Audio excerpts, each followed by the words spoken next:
பயில்வான் மாதிரி அவருக்கு இட்லிக்கு வழி இல்லை, தோசைக்கு வழி இல்லை, அது மாதிரிலாம் எழுதாதீங்க தயவுசெய்து. இல்லாதது பொல்லாதெல்லாம் அவர் எழுதுறாரு. இந்த ஸ்டேஜில் சொல்ல வேண்டிய கடமை, என்ன ப்ரெஸ் இருக்கிறீங்க.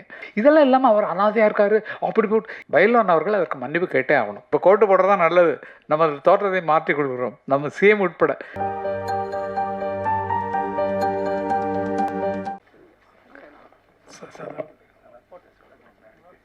ஓகே ஓகே ஓகே ஓகே கிளாடியை பற்றி என்ன சொல்கிறதுன்னு எனக்கு புரியல. ஏன்னா இத்தனை எடுக்கும் போதே அவருடைய எண்ணம் உங்களுக்கு தெரிஞ்சிருக்கும். இத்தனை எந்தவித பிரதிபலனும் இல்லாமல் அவர் நமக்குள்ளே இருக்க எண்ணங்களை பாடல் மூலமாக, திரைப்படங்கள் மூலமாக, ஏஐ மூலமாக நடிகர்களை நடிக்க வைத்து அதுக்கு ஒரு ஸ்கிரிப்ட் எழுதி பண்ணார். ஆனால் ஒரே ஒரு பாட்டு நான் பாடினதுக்கு மட்டும் ஆர்டிஸ்டே போடாமல் என்னுடைய போர் முகத்தையும் நீங்கள் காட்டிட்டீங்க. அதுக்கு ஒரு சிவாஜி படம் அம்மாவை பற்றி பாடினது, எம்ஜிஆர் பாடினது, அது எல்லாம் அம்மாவை பற்றி, அம்மா என்று அழைக்காத ரஜினி பாடினது, நானாக நான் இல்லை தாயே கமல் பாடின ஷார்ட்ஸ் எல்லாம் போட்டிருந்தீங்கன்னா கூட நல்லா இருந்திருக்கும். ஏதோ என் முகத்தை பார்க்குறதுக்கு ரொம்ப நேரம் இதாக இருந்தது. நிஜமாகவே இந்த சந்தர்ப்பம் எல்லாருக்கும் நல்லவர்களை தேடி தேடி போடுறார். நல்ல மியூசிஷியன் எங்கே இருக்காங்க அப்படிங்க, சதாவா, ஆயோ சதா மாஸ்டர் கொடுக்கலாம் அப்படின்னு சொல்லி சதா கொடுக்குறது. கண்ணன் அவர்களாலும் இதெல்லாம் நடந்தது. ஆகவே கண்ணனுக்கு நன்றி சொல்லணும். நாங்கள்லாம் ஒன்றா தான் இருக்கோம், ஒரே குடும்பமாக தான் இருக்கோம். நாங்கள்லாம் ரொம்ப சந்தோஷமான விஷயம். அவர் வந்ததும் சரி, கிளாடி அவர்கள் அத்தனை பேரையும் உற்சாகப்படுத்தியும் சரி, இவங்கெல்லாம் தவசிலே அவர்களாம் வந்திருக்காங்கன்னு சொன்னால் அவங்களாம் வளர்வதற்கான ஒரு சந்தர்ப்பத்தை உலகம் முழுக்க, நம்ம தமிழ்நாட்டில் மட்டும் இல்லை, அவர் அங்கேருந்து எல்லா யூரோப் கண்ட்ரிக்கு, யூஎஸ் எல்லா இடத்துக்கும் அனுப்புகிறார். என்றாலும் அது இந்தியாவுக்கும் சேருது. உலக ரீதியாக நான் என்னுடைய எண்ணங்கள் வெளியே போய் சேரணுன்றதுக்காக அவர் பாடுபட்டு கொண்டிருக்கிறார். அப்படி என்றால் வெகு விரைவிலே எதிர்பார்க்கலாம் அவர் ஒரு திரைப்படம் எடுப்பார் அப்படிங்கிறது நிச்சயமான ஒன்று, கண்டிப்பான ஒன்று. அவருடைய முயற்சி, ஆரம்ப முயற்சிகள் தான் இது. அவரும் இசையமைப்பாளர், அவரும் இசையமைக்க தெரியும், பாட தெரியும், ட்ரம்ஸ் வாசிக்க தெரியும். எல்லாம் தனியாக வீட்டிலே ஒரு ஸ்டுடியோ வச்சுருக்கிறார். என்னுடைய இந்த வருஷம் அண்ணனுக்கு 50ஆவது வருஷம். அன்னக்கிளி வெளியாகி 76 வெளியாச்சு. அண்ணனுக்கு 50ஆவது வருஷம். நான் 77ஆம் வருஷம் தான் செந்தூர புவேங்கிற பாட்டு எழுதினேன். அதனால் அடுத்த வருஷம் எனக்கு 50ஆவது வருஷம் திரைப்பட உலகத்தில். அதை நான் டென்மார்க்கில் கொண்டாடணும், நீங்கள் வரணும், கண்ணனோட சேர்ந்து எல்லாம் சேர்ந்து வரணும்னு. அதுக்கு இப்போவே அது நான் நன்றிகளை சொல்ல கடமைப்பட்டிருக்கிறேன். காரணம் இன்றைக்கி எனக்கு அதுக்கு அட்வான்ஸ் கொடுக்க போகிறார் அந்த நிகழ்ச்சிக்காக. இந்த நிகழ்ச்சிக்கு வந்ததுக்கு செட்டில் பண்ணிட்டார். அந்த நிகழ்ச்சிக்கு வர்றதுக்கு இன்றைக்கி மேடையில் எனக்கும் கண்ணனுக்கும் அட்வான்ஸ் பண்ணார். பையெல்லாம் கொண்டு வந்துருக்கோம், நாங்கள் எடுத்துக்கிறோம். கேட்க கொடுக்க ஒரு நிஜமாக ரொம்ப அன்பான மனதுள்ள இவரை பார்க்கும்போது எனக்கு ரொம்ப ரொம்ப ரொம்ப ரொம்ப சந்தோஷம். அதே போல் சதாவை பற்றி முன்னாலே நான் சொன்னேன், எந்த பரம்பரையில் வந்திருக்கிறார் அப்படிங்கிறத பற்றி. மிகச்சிறந்த கிட்டாரிஸ்ட். எனக்கு ஒரே ஒரு சமாச்சாரம் எனக்கு சம்மந்தப்பட்டதை நான் சொல்கிறேன். எனக்கு சுமாராக கிட்டார் வாசிக்கிறேன். நாங்களாம் ஒரே மாஸ்டர் தான் படித்தோம், ஜி தன்ராஜ் மாஸ்டர்கிட்ட. இளையராஜானா நான் சதா எல்லாமே. இவர் நல்ல பிஸியான ஒரு கிட்டாரிஸ்ட். அந்த டைமில் தேவராஜ் மாஸ்டர், தட்சாமூர்த்தி சுவாமிகள், அர்ஜுன் மாஸ்டர், அதே மாதிரி தெலுங்கில் ராஜன் நாகேந்திரா, ஜிகே வெங்கடேஷ், எல்லார்ட்டையுமே கிட்டார்ஸ்லாம் சதா தான் கூடுவாங்க, போடுவார். இத்தனை ரெக்கார்டிங் இருக்கும்போது நாங்கள் சினிமாவில் மியூசிக் டைரக்டர் ஆகிறதுக்கு முன்னால் அவருக்கு ஒரு நாளைக்கு 2 ரெக்கார்டிங் வச்சுன்னா, அமர் கொஞ்சம் நீங்கள் போயிட்டு வந்தீங்களா, நான் ஒரு ரெக்கார்டிங் கொடுத்துட்டேன், நீங்கள் கொஞ்சம் சப்ஸ்டியூட்டாக போயிட்டாங்க மாதிரி நமக்காக நடுக்கும். தன்ராஜ் மாஸ்டர்கிட்ட இவர்கிட்ட தேவராஜ் மாஸ்டர்கிட்ட அனுப்புவார். தேவராஜ் மாஸ்டருக்கு அசிஸ்டண்ட் யாருன்னா ஏஆர் ரஹ்மானோட அப்பா தெரியும், Sekar sir, AK Sekar sir. அவர் தான் அசிஸ்டண்ட்டு. என்னையும் அண்ணனையும் அவருக்கு ரொம்ப பிடிச்சி போச்சு. எனக்கு அண்ணன் பிடிச்சி எங்களுக்கு நிறைய யூஸ் பண்ணுவாங்க. எனக்கு என்னாச்சுன்னு சொன்னால், எனக்கு அவ்வளோ தூரம் வராது. இப்போ கார்டு நான் வாசிடுவேன். கார்டு நான் செக்கு எத்தனை கார்டு கொடுத்தாலும் நீங்கள் கேட்குற அண்ணனுடைய ஒரு 150 படங்கள் 200 படங்களுக்கு ஒரு பக்கத்தில் கிட்டார் வாசிவனம் தான். பச்சான பார்த்தீங்களுக்கு சக்க வருமே, அதெல்லாம் தான். பருவமே, புதிய பாடல், எந்த பாட்டு எடுத்தாலும் ரிதம் கிட்டாரில் நம்ம தான் அங்கே பெஸ்ட்டு. சாதா எனக்கு பெரிய பேர் என்ன சொன்னால், நான் என்னை பற்றியே புகழணும், வேறு வழி இல்லைங்க. வேறு யாராவது தெரிஞ்சவங்க சொல்லுவாங்கலாம், சொல்ல மாட்டாங்க, நானே சொல்கிறேன். பிலிப்ஸ் அப்படிங்கிறவர் தான் இந்த திரைப்பட உலகத்தில் பெஸ்ட்டு கிட்டார் பிளேயர். அவரை நம்பி தான் எம்எஸ் விஸ்வநாதன் பாடல்கள்லாம் யாரந்த அது பேக்ரவுண்ட்லாம் அவர் தான் வாசிக்கிறார். அப்படிப்பட்டவரோட ஒரே மைக்கில் வாசிக்கும்போது எனக்கு அவர் சொன்ன வார்த்தை, எப்பா நான் பார்த்ததிலே பெஸ்ட்டு ரிதம் கிட்டார் பிளேயர் நீ தான்ப்பா அப்படின்னு சொன்னது எனக்கு அவ்வளோ பெரிய பெருமை. ஏன்னா நிஜமாக எனக்கே தெரியும் அண்ணனுடைய பாடல்கள் சேஞ்ச் ஆகுறதுக்கு. நான் அவர் கம்போஸ் பண்ணும்போது நான் ரிதம் எப்படி இருக்கணுன்றத ஸ்டைலாக வாசித்து பார்ப்பேன். அதில் டெவலப் ஆகும். நான் இது இதுக்காக சொல்ல, அது ஒரு ஐடியாவை கொடுக்கும் அவங்களுக்கு. இன்றைக்கு வரைக்கும் அந்த கிட்டார் பாடல்கள் நான் வாசித்த பாடலாம் கேட்டிங்கன்னா, ரிதமிக்காக இருக்கக்கூடிய அத்தனை பாடல்களையுமே என்னுடைய ஒலியை நீங்கள் கேட்டுக்கலாம். அதற்கு நிஜமாக சொல்லணும்னா சதா என்னை உற்சாகப்படுத்தி, போங்க அங்கே போங்க, அர்ஜுன் மாஸ்டர் ரெக்கார்டிங் இன்றைக்கி நான் போக முடியல, நீங்கள் போங்கன்னு அனுப்புவார். ஒரே ஒரு சின்ன காமெடி சமாச்சாரம் மட்டும் சொல்லிவிட்டு நான் முடிச்சிடறேன். எல்லாமே பேசுகிறது காமெடி தான், வாழ்க்கையே காமெடி தான். என்னென்னா ஒரு ரீகார்டிங் நடக்குது, எனக்கு அவ்வளோ சோலோ வாசிக்க தெரியாது. கிட்டார் நீங்கள் எத்தனை கார்டு ஒரு பாரில் 4 கார்டாக இருந்தாலும் வாசிடுவேன், அதெல்லாம் போய்டும். 4 பார்னா புரியும். சிங் ஜிங் ஜிங் ஜிங் 4 கார்டு கொடுத்தாங்கன்னா வாசிடலாம். இது மெலடி வாசி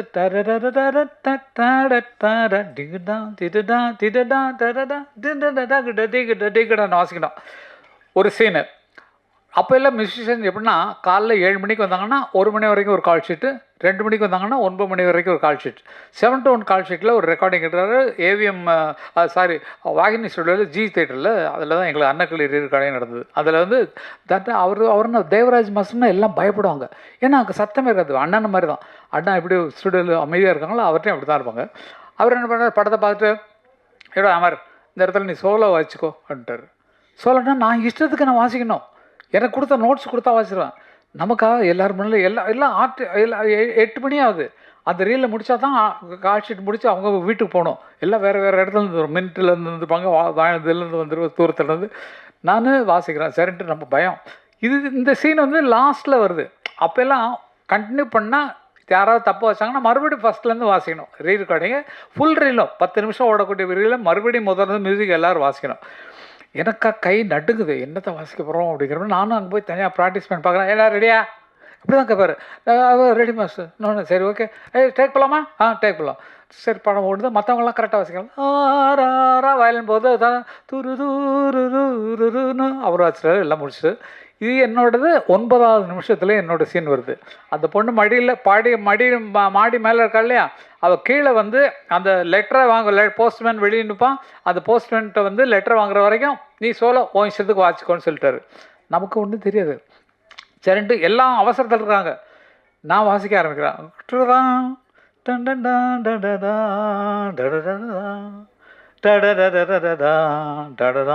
இப்படி வாசிட்டு இருக்கேன். அதுக்கு மேலே எனக்கு தெரியல நான் என்ன பண்ணுறேன், அப்படி ஆகிப்போச்சு, கட்டாயிப்போச்சு. கட் என்னடா என்ன வாசிக்கின்றது அப்படின்னா அச்சா சார் ஒன்ஸ் மார். இதே மாதிரி 3 தரம் போச்சு. வயலன்ஸ் எல்லாம் ஃபுல்லாக அமர் சீக்கிரம் வாசிச்சிருப்பா, நாங்கள் வீட்டுக்கு போனேன், எங்களுக்கு மின்ட்டுக்கு போனேயான்னு அது இன்னும் உதறது. அந்த மாதிரிலாம் அனுபவப்பட்டு வந்தவங்களுக்கு இதுக்காக சொல்கிறேன். இந்த மாதிரிலாம் கற்றுக்கிட்டு வந்தவங்க தான் பல பேர் திட்டு வாங்கியிருக்கோம், அடி வாங்கியிருக்கோம். தன்ராஜ் நம்ம தட்சிணாமூர்த்தி சுவாமிகிட்ட வாசிக்கிறோம், பாக்கியமான விஷயங்கள். அவ்வளோ விஷயங்கள் எனக்கு சதாக்கெல்லாம் நடந்திருக்கு. அதெல்லாம் பெரிய தெய்வங்கள்.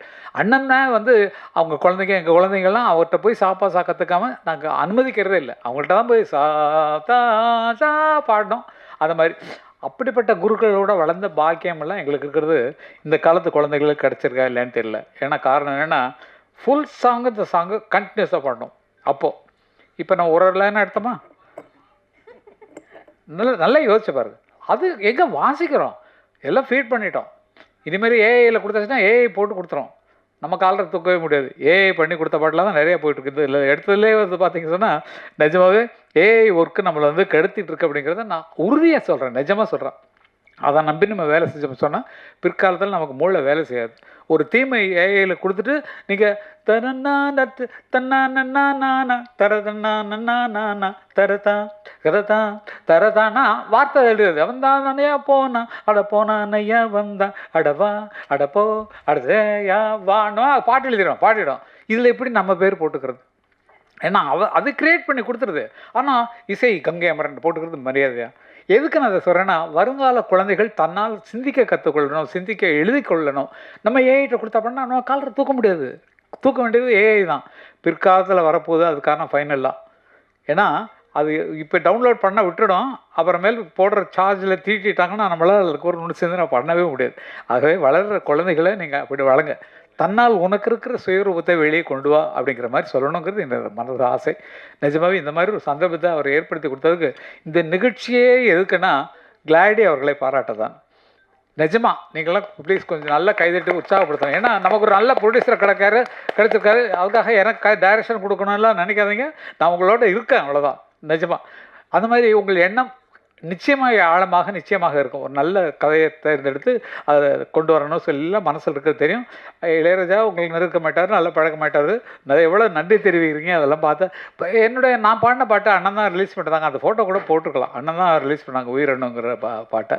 அதுதான் ஃபஸ்ட்டு அவர் அண்ணனோட சேர்ந்தது. அண்ணன் மேலே அவ்வளவு அன்பு, அவ்வளவு பாசம். அவர் வரட்டு வந்ததே 50வது ஆண்டுக்கு அவரை பார்க்கணும்னு சொல்லி தான் வந்தார். நான் பேச முடியல அண்ணன்ட்ட, ஏன்னா சிம்பனி எழுதிட்டு இருக்காங்க. ஐயோ டிஸ்டர்ப் பண்ண கரெக்டாக போனார், போய் நின்னார், போய் சொன்னோடனே பார்த்துட்டாரு. ரொம்ப நேரம் பேசியிருந்தார் சந்தோஷமாக. ஏன்னா அந்த மாதிரி ஒரு அன்புள்ளவர். அவரை பாராட்டுவதற்காக தான் இந்த நிகழ்ச்சியை நாங்கள் வைக்கணும், ப்ரெஸ்ஸுக்கு இவரை இன்ட்ரடியூஸ் பண்ணோம் அப்படிங்கிற ஒரு ஆசை இருந்தது. தவசீலியும் தம்பியும் இந்த பாட்டை பாடினது இன்னொரு பெரிய பெருமை. தவசீலியின் தோற்றமே ரொம்ப என்னன்னு நம்மளால், ஏன்னா ரொம்ப வறட்சியாக இருந்த ஒரு ஸ்டேஜை ஒரு செழிப்பாக்குறது அந்த ஒரு பொண்ணு தான் நம்ம சொல்லணும். நல்லா யோசிச்சு பாருங்களேன். பக்கத்தில் இருக்கிற முகங்கள்லாம் பாருங்கள், இங்கே இருக்கிற இந்த முகத்தை பாருங்கள். நல்ல பயங்கர குறும்புக்கார பொண்ணு, ரொம்ப உற்சாகமான பொண்ணு. அவங்க அம்மா அப்பா வளர்ப்பு அந்த மாதிரி ரொம்ப ஈஸியாக வாழ்க்கையை வாழ்ந்துட்டு இருக்காங்க. தம்பி துபாயிலிருந்து வந்திருக்கார் இந்த நிகழ்ச்சிக்காக. அதுக்காக அவருக்கும் பாராட்டுகளை தெரிவித்துக்குள்ளே கடமைப்பட்டுருக்கேன். ப்ரெஸ் நண்பர்கள் எல்லாத்தையும் தனித்தனியாக சொல்கிறதுனா ஒவ்வொரு பெரிய கதை. இப்போ சமீபத்தில் தான் 50வது ஆண்டு விழாவுக்கு போட்டார் ஃபிலிமாவில். இல்லை நிறைய எல்லாரும் பழக்கமானவங்கனால உங்களெல்லாம் விட்டு பிரிய மனசே இல்லை. நல்லவைகளை மட்டும் எழுதுங்கள். பயில்வான் மாதிரி அவருக்கு இட்லிக்கு வழி இல்லை, தோசைக்கு வழி இல்லை, அது மாதிரிலாம் எழுதாதீங்க தயவுசெய்து. அதுக்கு கூப்பிட்டு பயில்வான்ட்டே சொல்லிட்டோம், ஏன் அந்த மாதிரிலாம் எழுதுறீங்க, அப்படியே இருக்கும் வீட்டில் பார்த்துக்கையா அப்படின்னு சொல்கிற மாதிரி. இல்லாதது பொல்லாதெல்லாம் அவர் எழுதுறாரு. இந்த ஸ்டேஜில் சொல்ல வேண்டிய கடமை, என்ன ப்ரெஸ் இருக்கிறீங்க. எல்லாம் இல்லாத பொல்லாதெல்லாம் சொல்லி எழுதுறதுக்கு அதுக்கு எதுக்கு அவ்வளோ பெரிய ஆள், வளர்ந்த ஆளுகளை நம்ம திட்டணுமா? அவங்க கஷ்டப்படுறாங்க. குழந்தைகள்லாம் ஒன்றா இருக்காங்க வீட்டில். வேணால் எங்கள் வீட்டில் ஒரு வாரம் இருந்து பாருன்னு சொன்னேன். ஈவன் இது துபாயில் செட்டில் ஆகிட்டான். இவன் கார்த்திக் பார்த்தீங்கன்னா அவனுக்கு அங்கே தான் இருக்கான். அவங்க ஒய்ஃப் தான் அண்ணனுக்கு சமைச்சு போகிறான். இதெல்லாம் இல்லாமல் அவர் அனாதையாக இருக்கார். அப்படி போட்டு என்னத்தையோ கிரியேட் பண்ணி இளையராஜாவை எதுக்கு இறக்குறீங்க? 50 வருஷம் ஒருத்தர் ஆள் நிலையாக நின்றுருக்காரு. அப்படிப்பட்ட ஆளை இறக்கணுமா? நல்லா யோசிச்சு பாருங்கள். பயில்வான் எழுதுனது கரெக்டாக, இது பயில்வானுக்காக சொல்கிற வார்த்தை தான் அது. பயில்வான் அவர்கள் அதற்கு மன்னிப்பு கேட்டே ஆகணும். ஏன்னா யார்கிட்டையோ வாழ்க்கையை படிச்சிடும் அப்படின்ற மாதிரிலாம் தப்பாக சொல்லிட்டுருக்காரு. அது சரியல்ல. எங்களை நேசித்து கொண்டு போங்க. ஏன்னா 50 வருஷம் வாழ்ந்துருக்கோம். வயசு 78க்கு மேலே ஆகுது. அண்ணனுக்கு 82 வயசுக்கு மேலே ஆகுது. ஆகவே எங்களை காப்பாற்றுறதுக்கான வெளியே பண்ணுங்கள். நாங்கள் இது வரைக்கும் வேலை செஞ்சுட்டு இருக்கோம் ஐயா. இத்தனை வருஷமாக 70லேருந்து வாச்சிட்ருக்கோம். மியூசிஷியனாக இருந்தோம், இன்றைக்கி வரைக்கும் இருக்கிறோம். ஆகையில் எங்களை பற்றி குறை சொல்லணுன்னா எங்களை எழுதுங்கன்னு கூட வேண்டாம். ஆனால் இல்லாத எழுதி அவர் கேவலப்படுத்துறது ரொம்ப கஷ்டமான விஷயமா இருந்தது. பயில்வான்களுக்கு ஃபோன் பண்ணி சொன்னால் சாரின்னு சொன்னார். அதையும் சொல்லிடுறேன். ஐயோ இது தெரியாமல் யாரோ சொன்னதை நான் போட்டேங்க, தயவுசெய்து மன்னிச்சிருக்கேன்டாரு. இல்லைங்க, இது ரொம்ப மட்டமான விஷயங்க. ஏன்னா உங்களுக்கு விளக்கம் சொல்கிறதுக்காக நான் இந்த வார்த்தையை சொல்கிறேன். அவர் இளையராஜா கஷ்டப்படுறாரு, யார்கிட்ட அவர் தனிமையை நாடிக்கிட்டு இருக்காரு. நான் போனாலே பேசாமல் எழுதிட்டு இருப்பார். அவ்வளோதான். அவர் வேலையும் டிஸ்டர்ப் பண்ண மாட்டேன். அவராக இருக்க விடுங்கள். கங்கை மரணம் என்ன மாதிரி ஆட்கள் இப்படியே விடுங்க. இதை தவிர வேறு வழி இல்லை. அன்றைக்கி பேட்டியில் நான் போய் என்னென்னமோ பண்ணிட்டு வந்தேன். அது மாதிரி அவரவர்களாக இருந்தால் அவர்களாக வளருவதற்கு அடையாளம் இருக்கும். இப்போ கிளாடி என்ன மனசில் வச்சுருக்காரோ அதை நோக்கி தான் நடந்து கொண்டிருக்கார். சதா அவர்கள் மனசில் என்ன நினச்சிருக்காரோ அதை நோக்கி தான் எழுந்து கொண்டிருக்கார். ரவிகாந்த் என்ன நினச்சிருக்காரோ அது மேலே தான் வந்துட்டு இருக்காங்க. நீங்களும் சரி, எல்லோரும் சரி. அவர்கள் எண்ணத்தில் உயர்ந்து போகிறார்கள். எண்ணம் எது அதிகமாக இருக்கிறதோ அதுதான் உச்சத்தில் வர முடியும். இப்போ எங்களை பார்த்தீங்கன்னா என் கனவும் நினைவும் இசை இருந்தால் மரணமேது என்று பாடின மாதிரி இன்னைக்கு வரைக்கும் அந்த மியூசிக் லைனை தவிர வேறு எங்கேயாவது போயிருக்கோமா? எங்களுக்கு இருக்கிற பணத்துக்கும் எங்களுக்கு இருக்கிற வசதிக்கும் பில்டிங் கட்டி வாடகைக்கு விட்டு அதை விற்று நல்ல லாபம் சம்பாரித்து ஒரு பெரிய பில்டர்ஸாக இருக்கலாம். அந்த மாதிரிலாம் எண்ணம் வரல. இசை கனவும் நினைவும் இசைங்கிற மாதிரி இசையிலே இருக்கிறோம். ஆகையால் எங்கள் மேல் தவறுகளை பயில்வானவர்கள் எழுத வேண்டாம் அப்படிங்கிறது சொல்கிறேன். ப்ரெஸ்ஸு நீங்களாம் நமக்கெல்லாம் நல்ல தோஸ்துங்க. நீங்களாம் சொல்கிறதுக்கு ஒன்றும் இல்லை. வாழ்க்கையில் நினச்சி பார்த்தீங்கன்னா எல்லாத்துக்கும் ஒரு அர்த்தம் இருக்கும். ஆகவே உயர்ந்தவர்களை அப்படியே காப்பாற்றோம். எப்படி இருந்தாலும் சரி, என்னவாக இருந்தாலும் சரி, அவர்களை காப்பாற்ற வேண்டும், அவர்களை போற்ற வேண்டும், நமக்கு வழி நடத்திய தெய்வங்களை வணங்க வேண்டும் அப்படிங்கிறதான் என்னுடைய பெரிய விஷயம். இந்த நிகழ்ச்சியை நடத்துவதற்கு மிக ஆதாரமாக இருந்த நமது பாபு அவர்களுக்கு, டைமண்ட் பாபு அவர்களுக்கு ரொம்ப நன்றி சொல்ல வேண்டும். என்னுடைய வாய்நாள் அவங்க நன்றி சொல்கிறது தனியாக வச்சுருக்காங்க. இருந்தாலும் பாபு வந்திருக்கீங்களா? கண்ணா என்னம்மா பார்த்து ரொம்ப நாள் ஆச்சு. பாபு தான் அண்ணன் இளையராஜாவுக்கும் சரி எங்களுக்கும் சரி ரொம்ப பக்கத்துணையாக இருப்பவர். எந்த வேலைனாலும் நிமிஷத்தில் அரேஞ்ச் பண்ணி கொடுப்பார். அன்றைக்கி 50வது விழா அவர் தான் அரேஞ்ச் பண்ணிருந்தார். வாங்க பாபுக்கு பாபு வாங்க. பாபு அவங்க அப்பா கூட இருந்த இவர் இத்திரோன்னு குழந்தை. அதான் பாபு தம்பி வாங்க தம்பி. ரொம்ப பெருமையாக இருக்குது. காரணம் என்னன்னா நாங்கள் சொல்லத்தான் அன்றைக்கி நாடகத்துக்கு வாசிக்கக்கூடிய இசையமைப்பாளர்கள் இருந்தபோது இவங்க அப்பாவோட எங்களுக்கு பழக்கம். இவங்க அப்பா தான் எங்களை வந்து அப்போ தூக்கி வளர்த்தவர். எங்களுக்கான ஐயோ நல்லா வாசிக்கிறாங்க அந்த பிள்ளைங்கள, இதை வரேன் சார். அப்படியே ஃபோட்டோஸ்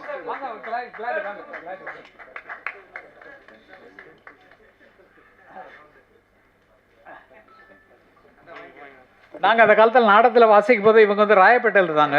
அதெல்லாம் பாபுலாம் எத்தனை குழந்தை அப்போ அவங்க வீட்டில் போய் சாப்பிட்றது எல்லா சரிப்பு பார்த்துருக்கோம்.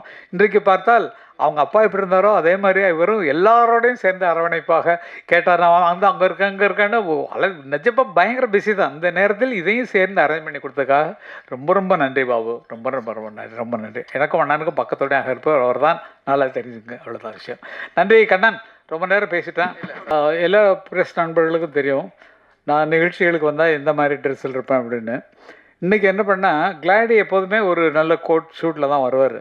அதனால் அவர் ஃபங்க்ஷனுக்கு போகிறோம், அதனால் நம்மளும் இந்த கோட் எடுத்து போட்டு போகலான்ட்டு எடுத்துகிட்டு வந்தால் அவர் வந்து மஃப்டில் நிற்கிற மாதிரி இப்படி நிற்கிறார். நான் மட்டும் ஒத்தையை ஏதோ பந்தால் வந்த மாதிரி இருக்குது. அவர் தானே ஒரு கம்பெனி இருந்திருக்கோம். இப்போ கோட்டு போடுறது தான் நல்லது.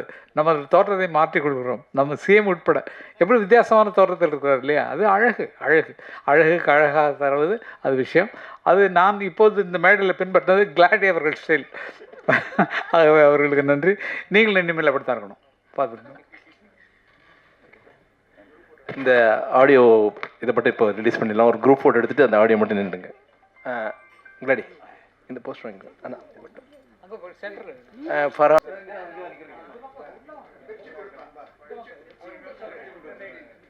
பிரிச்சு கொடுத்துருக்கேன்.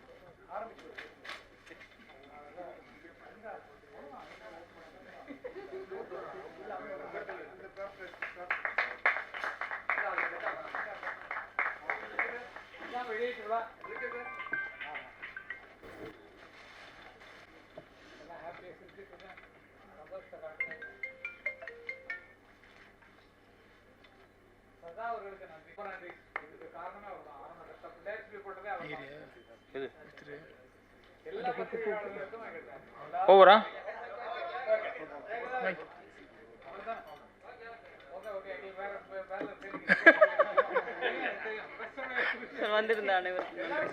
வந்த அனைத்து ஊடக நண்பர்களுக்கும் பத்திரிகை நண்பர்களுக்கும் நன்றி தெரிவித்துக் கொள்கிறேன். உங்களால் என்ற வரை இது என்ன ப்ரொமோட் பண்ண முடியுமோ இங்கே ஹெல்ப் பண்ணால் ரொம்ப ரொம்ப சந்தோஷமாக இருக்கும். இது முக்கியமாக எங்களுக்குன்னு இல்லை, இவ்வளோ எஃபர்ட் எடுக்கிற மிஸ்டர் கிளாடி அவர்களுக்கு இதை நீங்கள் செய்யும் ஒரு பெரிய உதவியாக கருதுகிறேன். தயவுசெய்து இதுக்கான எல்லா ப்ரொமோஷனும் கொஞ்சம் கொடுத்து கொஞ்சம் ஊக்குவிங்க. நன்றி. Thank you very much.